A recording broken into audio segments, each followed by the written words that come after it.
జలశక్తి minister Patil గారిని కలవడం main JJM Jal Jeevan మిషన్కి సంబంధించిన పనులు అడగడానికి వచ్చాను. బడ్జెట్ ఒకటి, టైంలో ఒకటి ఎక్స్టెన్షన్ చేయమని. గత ప్రభుత్వం ఏం చేసిందంటే వైసీపీ ప్రభుత్వం వాళ్ళు సర్ఫేస్ వాటర్ నుంచి తీయమంటే వాళ్ళన్నీ గ్రౌండ్ వాటర్లో తీసేసి చాలా వరకు మల్టీ విలేజ్ స్కీమ్స్ అనౌన్స్ చేసి చాలా తక్కువగా చేసి పర్సంటేజ్. ఒకటి మ్యాచింగ్ గ్రాంట్ ఇవ్వకపోవడం వల్ల మన కేవలం లెస్ దెన్ 2,000 కోట్ల రూపాయలు వాళ్ళు రాష్ట్రానికి వాడారు. వాళ్ళు మ్యాచింగ్ గ్రాంట్ ఒకటి ఇవ్వకపోవడం, ఇంకా మనకి 16,000 కోట్లు ఇంకా వాడుకోవాల్సింది. దానికి సంబంధించి ఒకటి, అలాగే ఈ సర్ఫేస్ వాటర్ నుంచి తీసుకోవాలని కొంచెం ఎక్స్ట్రా ఖర్చు అవుతుంది. దీని మీద మాట్లాడుకున్నాం. సో ఒకసారి వాళ్ళ సహాయ సహకారాలు అడగటానికి, అలాగే ప్రధానమంత్రి గారు కూడా ఇంకా ఒకసారి తెలియజేస్తామని చెప్పారు మనం అడిగిన ఇవన్నీ డిమాండ్స్ అని. వీటికి సంబంధించి వాడిని అడిగిన మేజర్ రెండు అంటే, ఒకటి బడ్జెట్ని ఇంక్రీజ్ చేయమని చెప్పాం, రెండు టైం జేజేఎంని టైం లైన్ ఇంక్రీజ్ చేయమని చెప్పాలి. అలాగా అది మనం 27 దాకా అడిగాం. అది ఇప్పుడు రేపు అన్ని రాష్ట్రాలకి ఇది అవసరం. పూర్తి అనుకున్న నిర్ణీత వ్యవధిలో అవ్వలేదు, అందుకని వాళ్ళు అది చేస్తానని చెప్పి అది ప్రధానమంత్రి గారు నిర్ణయం తీసుకోబోతారు. రేపు పొద్దున కలిసిన ప్రధానమంత్రి గారిని వారికి తెలియజేస్తాను.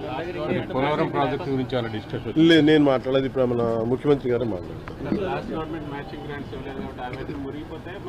లేదు, ఉన్నాయి, వాళ్ళు అదే చెప్తా ఉన్నారు, వాళ్ళు వాడలేదని. అందుకనే కదా ఈరోజు అంటే మనకి నైతికంగా కూడా బలం ఉంది. కాకపోతే ఏంటంటే గత ప్రభుత్వం చేసిన ఈ తప్పులన్నీ మనకి వారసత్వంగా వచ్చినాయి. అది వాళ్ళు చేసిన తప్పులకి ఈరోజు మనం మాట పడాల్సి వస్తుంది. మాట పడుతున్నాం ఎందుకంటే ప్రజలకు ఇచ్చిన ఇది. ఇంకొక ఆల్రెడీ మనం ఇంకొక 2-3 వారాల్లో దీనికి కంప్లీట్ డీటెయిల్ ఒకటి చేస్తున్నాం. జేజేఎం సంబంధించి డిపిఆర్ కూడా ఒకటి చేయాలి.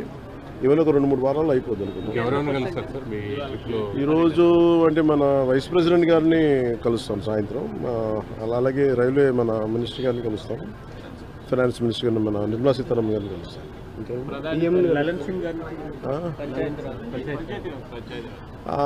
ఇప్పుడు ఉందా మనకి ఇంకా ఫైనలైజ్ చేసినట్లేదు చెప్తారు. ప్రధాని గారితో ప్రధానంగా ఏ అంశాలను ప్రస్తావించబోతున్నారు సార్? ప్రధానమంత్రి గారిని కలిసి ఒకటి జల్ జీవన్ మిషన్ మీద ముఖ్యంగా ఉంటుంది. అంటే ఎందుకంటే ప్రధానమంత్రి గారి కోరిక, అంటే ఆయన కళ ఇది, ప్లస్ ప్రతి ఒక్కరికి రక్షిత మంచినీరు ఇవ్వాలని. దానికి మేమందరం కమిటెడ్గా ఉన్నాం. అందుకనే ఒక మోడల్ స్టేట్గా చేయాలనేది ఆయన నా అభిప్రాయానికి తెలియజేయడానికి. సౌర విద్యుత్ ఒప్పందాలకు సంబంధించి ఆంధ్రప్రదేశ్ గతంలో ముఖ్యమంత్రిగా ఉన్నటువంటి జగన్మోహన్ రెడ్డికి దాదాపు 1750 కోట్ల రూపాయలు ముడుపులు ముట్టినట్టుగా అమెరికన్ న్యాయస్థానంలో అభియోగాలు నమోదైనాయి. దీనిపైన అది నేను లాస్ట్ 2-3 డేస్ నుంచి ఒకసారి మొత్తం పరిశీలిస్తా ఉన్నాను.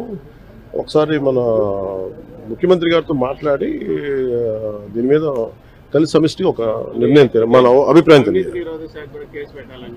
అది వీటన్నిటి మీద ఉన్నాయి డిమాండ్స్, వీటన్నిటిని పరిశీలించి దాని వెల్కమ్ దీన్ని తెలియజేస్తాం, అభిప్రాయం తెలియజేస్తాం. రాష్ట్రంలో రోజుకు కుంభకోణం బయటపడతాం.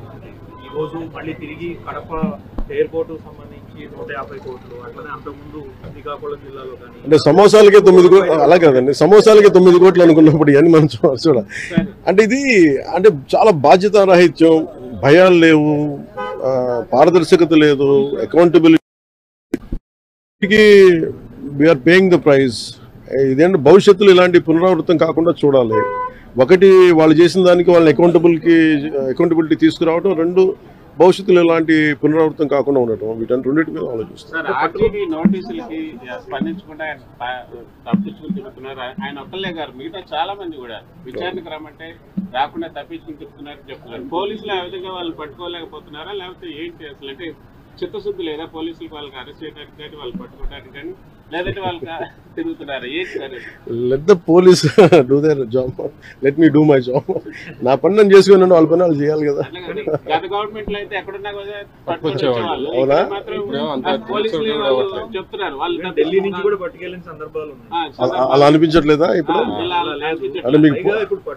ఇప్పుడు చంద్రబాబు గారి మీద నందిగామలో దాడి చేసిన వాళ్ళు సింపుల్ గా కోర్టుకు వెళ్ళి వచ్చి మేము బయటకు వచ్చేసామని చెప్పి కాలర్ ఎగరేసుకునేటువంటి పరిస్థితి కనిపిస్తా ఉంది. సో సో ఎట్లా ఎక్కడ లోపం ఎక్కడ ఉంది? ఎట్లా సరి వాళ్ళు వాళ్ళని ఎట్లా చేయబోతున్నారు? అంటే నేను అంటే నేను ఒకటి లా అండ్ ఆర్డర్ హోమ్ నేను చేయట్లేదు. సో మీరు ఇది అడగాల్సింది మీరు ముఖ్యమంత్రి గారిని అడగాలి. కూటమి ప్రభుత్వం కాబట్టి కరెక్టే. మీరు అలాగే ఇప్పుడు నేను పంచాయతీ రాజ్ గురించి అడిగితే నేను చెప్పగలను. కొన్ని ఇది మా ఇంటర్నల్ గా ఏం జరుగుతుందో ఒకసారి మీరు చెప్పిన అన్ని సమిష్టి బాధ్యత కదా సార్. ఖచ్చితంగా నేనే దాన్ని తప్పించుకోవట్లేదు కదా, కానీ ఒక మాట చెప్పేటప్పుడు కొంచెం బాధ్యతగా చెప్పాలి. సో మీరు మా మీడియా మిత్రులు అడిగారు ఢిల్లీలో, ఇవన్నీ నేను ముఖ్యమంత్రి గారి దృష్టికిను హోంమంత్రి గారి దృష్టికి తీసుకెళ్తాను. ఏం చెప్పంటారు చెప్పండి, మీ మాటకు నేను తీసుకెళ్తానని. అంటే మిమ్మల్ని అంత ఇబ్బంది పెట్టినప్పుడు, అంత ధైర్యంగా ఆంధ్ర పోలీసు ఉన్నప్పుడు ఈ రోజు ఆంధ్ర పోలీసు ఎందుకు తట్టుపాయిస్తున్నారు అడగాలి కదా, ఖచ్చితంగా అడుగుతాను.